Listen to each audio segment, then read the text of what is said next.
আসসালামু আলাইকুম দর্শক, আপনাদের সাথে আমি আতিকুর রহমান পূর্ণিয়া স্বাগত জানাচ্ছি পূর্ণিয়ার পোস্ট, পূর্ণিয়ার ভিউ ইউটিউব চ্যানেল এবং পূর্ণিয়ার ভিউ ফেসবুক পেজে হচ্ছে লাইভ অনুষ্ঠানে।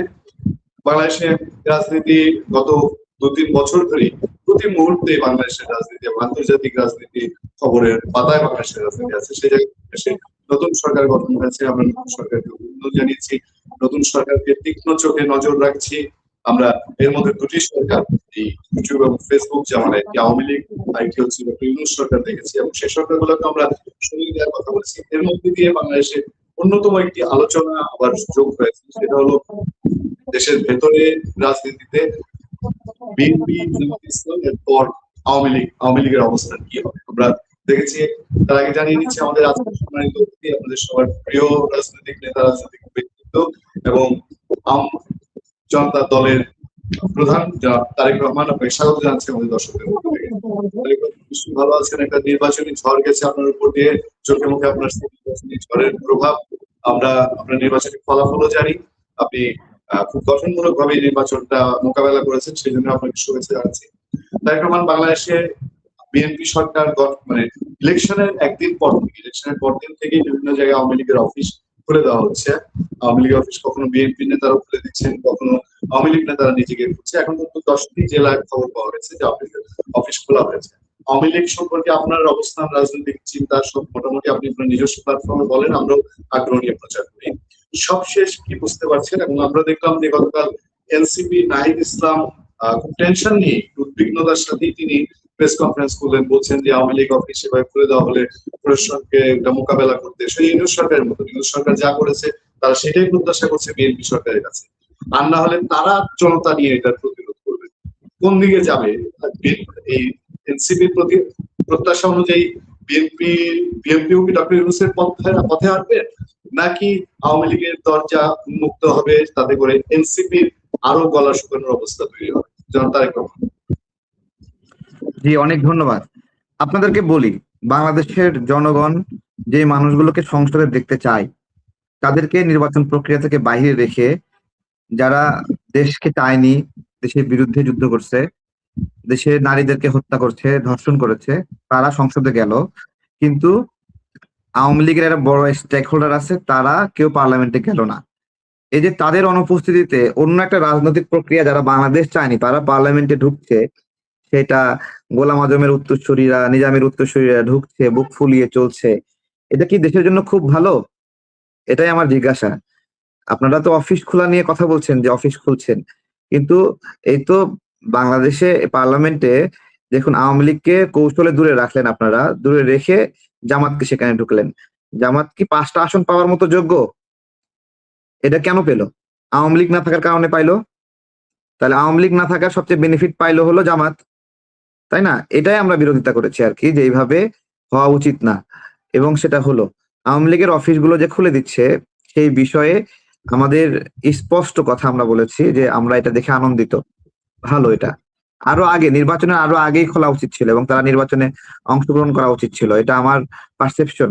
এবং যখন কেউ বলেনি তখন থেকে আমরা বলছি এটা আমরা চাই বাংলাদেশের রাজনীতিতে জামাতের রাজনীতি প্রাসঙ্গিক হবে, আওয়ামী লীগ অপ্রাসঙ্গিক হয়ে যাবে।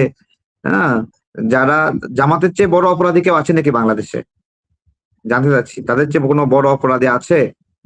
তারা অনেকগুলো নামাজ পড়লে কি সব মাফ হয়ে যাবে? মাথায় টুপি দিলে কি সব মাফ হয়ে যাবে? এটা তো মনে হয় গৌণ হয়ে গেছে, যেহেতু জামাত এখন আওয়ামী লীগ নাই, জামাত একটা যে কোনো ইলেকশনের মধ্যে দিয়ে জামাত এখন বিরোধী দল, সেজন্য মনে হচ্ছে যে অনেকটা গৌণ হয়ে গেল জামাতের 71কালীন ভূমিকা।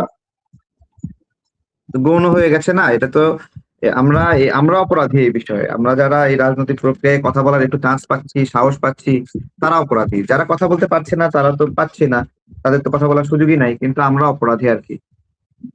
জনাব তারেক রহমান, এই যে আওয়ামী লীগের অফিস খুলে দেওয়া উচিত, ওপেন হওয়া উচিত, আপনার কি মনে হয় এটা এনসিপির জন্য কেন দুশ্চিন্তার কারণ হলো? এনসিপি একেবারে প্রেস কনফারেন্স করে এটা নিয়ে ওদের তো রাজনৈতিক কোনো অস্তিত্ব নাই, ওদের তো রাজনৈতিক অস্তিত্ব নাই, ওদের তো রাজনৈতিক শিকড় নাই। ওরা তো আওয়ামী লীগকে ভেঙে বড় হতে চায়।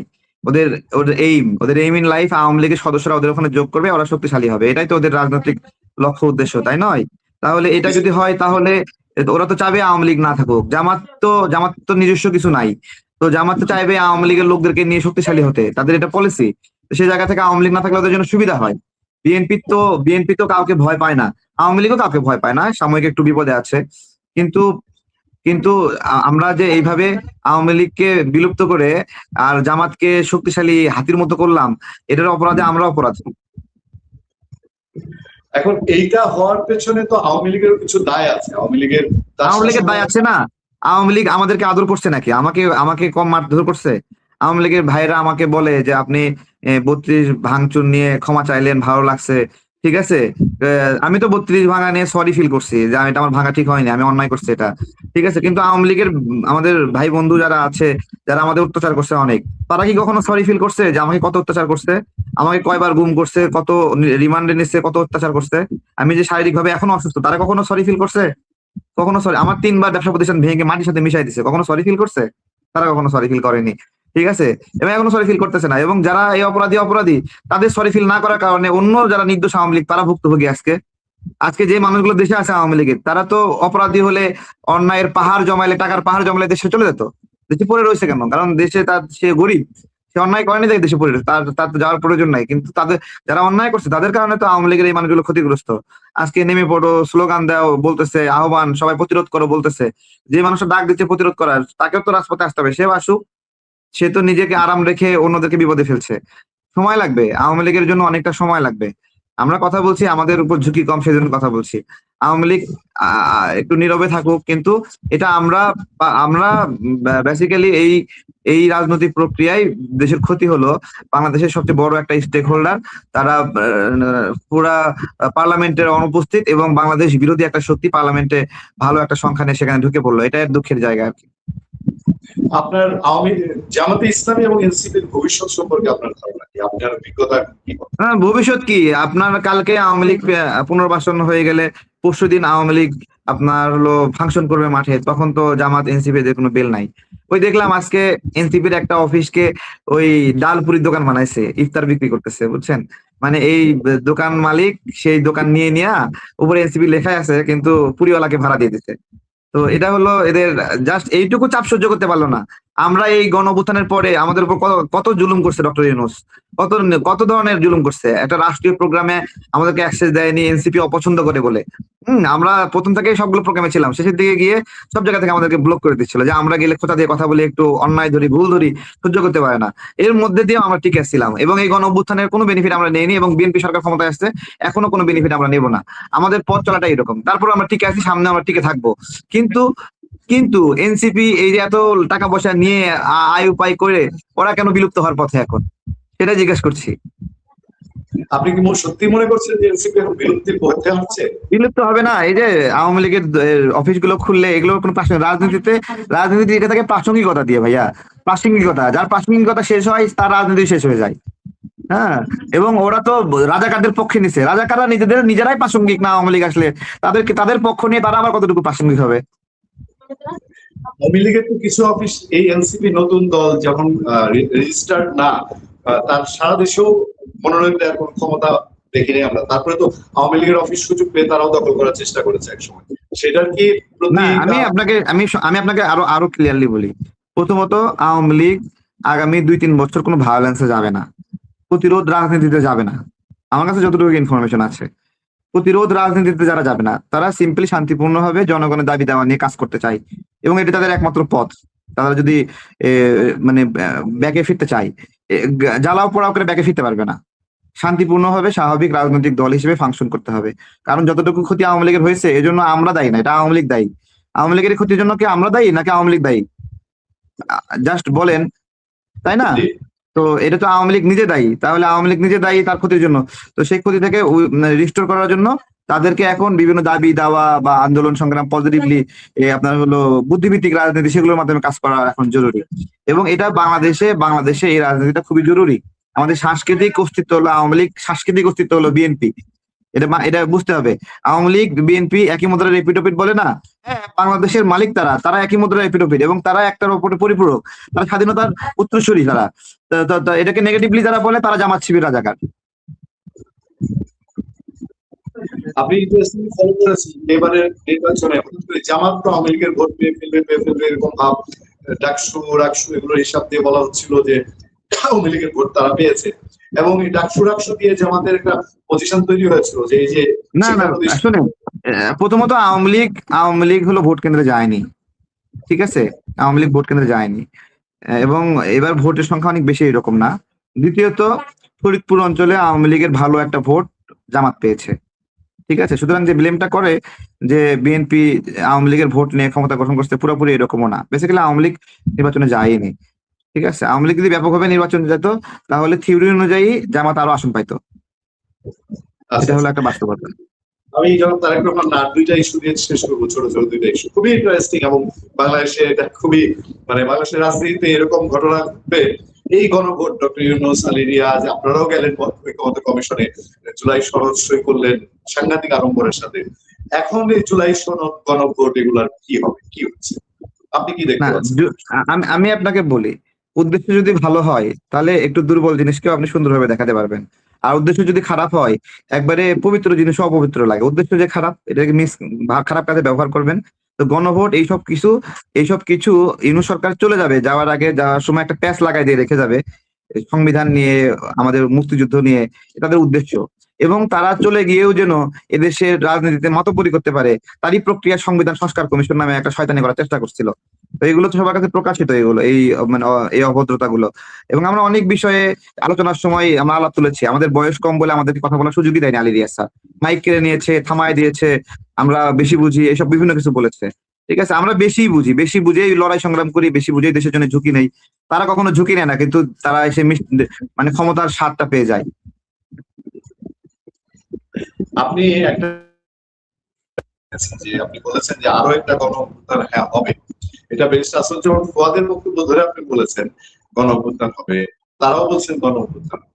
বাংলাদেশের মানুষ তো এই গত কয়েক বছর ধরে খুবই বাজে অবস্থায় যাচ্ছে, 18 নির্বাচনের পর থেকে। শুনুন, এই মানুষ আর আমি সময়ের উপর দিয়ে যাবে। দেখুন, আমি স্পষ্ট করছি, আরেকটা গণঅভ্যুত্থান বাংলাদেশের মানুষ এত পাগল না যাত্রার কথায় হুট করে নেমে পড়বে, এত না সহজ না। বাংলাদেশের মানুষ এই পর্যায়ে নামতেও অনেক কাঠখড় পোড়াইতে হয়েছে, অনেক ত্যাগ তিতিক্ষা করতে হয়েছে, অনেক রক্ত ঝরতে হয়েছে, তারপরে এই মানুষ ক্ষোভে ফেটে পড়ছে। তো এরকম গণ অভ্যুত্থান হলে আবার এই ধরনের রক্ত ঝরতে তারপরে গণ অভ্যুত্থানটা হবে। তো তো এখন তো তাহলে সেই রক্ত কার ঝরবে? এখন মুক্তিযোদ্ধাদের রক্ত ঝরবে? এখন গণ অভ্যুত্থানটা হবে কেন? আপনি আমাকে বলেন, রক্তটা ঝরবে কার? তো এটা ফাউল টক ব্যারিস্টার ফুয়াদের, এবং সেই ফাউল টকের উত্তর দিয়ে আমি বলছি যে মানে জামাত শিবির রাজাকার হলো আওয়ামী লীগ দেশ থেকে চলে গেছে, এখন বিএনপি কে দেশ থেকে তারা বাংলাদেশের রাজাকারগিরি ফলাবে, তাহলে তো আমি লাঠি নিয়ে তাদের বিরুদ্ধে দাঁড়ানো আমার জন্য ফরজ। সবশেষ জানতে চাই, ডক্টর ইউনূস সরকার কেমন দেখলেন, কি করে গেল? কালকে ডোনাল্ড ট্রাম্পের চিঠি তো দেখেছেন, আর তারা সবাই পার পেয়ে গেল, তারা সবাই একদম ধোয়া তুলসী পাতা ছিল। না দেখুন, আমি আপনাকে একটা কথা বলি, বিএনপি সরকারের উচিত ছিল এই দায়িত্ব গ্রহণ করে প্রথমে আগে সরকারের দুর্নীতিগুলো ধরা। এটা হলো প্রথম কাজ, আগে সরকারের দুর্নীতিগুলো ধরা। কিন্তু বিএনপি সে জায়গা থেকে আপনার হলো ছাড় দিচ্ছে। ছাড় কেন? দুর্নীতিতে ছাড় দিবেন কেন? তাদেরকে আপনারা ক্ষমা করবেন কেন? আমার জিজ্ঞাসা। তাদেরকে ক্ষমা করার অধিকার কে দিয়েছে? আসিফ মাহমুদ, নাহিদ, মাহফুজ যে লুটপাট গুলো করছে, এগুলো ক্ষমা করবেন কেন? ক্ষমা করবেন? ক্ষমতায় এসেছেন এই জন্য সবকিছু ভালো হয়েছে, আর বিবাদ বিতর্ক চায় না, এগুলো যে এই জন্য ক্ষমা করবেন? তো আপনি যদি ওদেরকে ক্ষমা করেন, ওরা আপনাকে মাথার উপর উঠে হাঁকবে। এটা হলো একটা বাস্তবতা। তো এদের কোনো ক্ষমা নাই। বিএনপি এদেরকে ক্ষমা করলেও আমরা যারা অ্যাক্টিভিস্টরা আছি, রাজনৈতিক কর্মীরা আছি, আমরা এদেরকে সহজে ছাড়ছি না। এখন বর্তমান সরকারের হিসাব নেওয়ার আগে যারা লুটপাট করছে ওদের হিসাবটা আগে নেব। তো ক্ষমতার পালাবদল কেন হয়? ক্ষমতার পালাবদলের লাভ কি? এনসিপিকে নিয়ে গুরুত্বপূর্ণ তথ্য দিলেন আতিক রহমান পূর্ণিয়া। করে জনগণ লাভবান হয়, জনগণ ক্ষতিপূরণ পায়, তাই নয়? তাহলে ছাড় দেবে কেন বিএনপি এদেরকে? ছাড় দিলে নিজেরা মরবে, এটাই হলো আমার কথা। ওই সরকারের আলোচিত ক্যারেক্টার গুলো, শফিকুল আলম প্রেস সচিব, আমি শফিকুল আলম তো ওই যে কি যেন একটা নামে পত্রিকা খুলছে, ওয়াদা, যে কোম্পানি এখনো তৈরি হয়নি, সেই ওয়াদা নামে একটা পত্রিকাতে সে চাকরিতে জয়েন করছে। বেসিক্যালি শফিকুল সাহেব প্রেস সচিব নিজেই টাকা চুরি করে ওই যে কোম্পানি, এটা যে কোম্পানির মাদার কোম্পানি, ওদেরকে দুর্নীতি থেকে মুক্ত দিয়ে মানে একটা লভ্যাংশ নিয়ে নিজেই একটা কোম্পানি খুলছে, সেই কোম্পানির নাম ওয়াদা। এই কোম্পানির অস্তিত্ব নাই। এই কোম্পানির নাম একবার শুনি পাকিস্তানের, আবার একবার শুনি সিঙ্গাপুরের। বেসিক্যালি এটা হলো শফিকুল সাহেবের, ঠিক আছে? এরা প্রত্যেকে এক একটা কালপিট এবং চোর।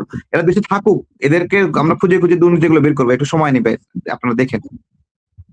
অনেক ধন্যবাদ জনাব তারেক রহমান, Thank you. আপনার সময় দেওয়ার জন্য। ভালো থাকবেন, সুস্থ থাকবেন, আপনার Okay. সফলতা কামনা করি। Thank you very much. Okay.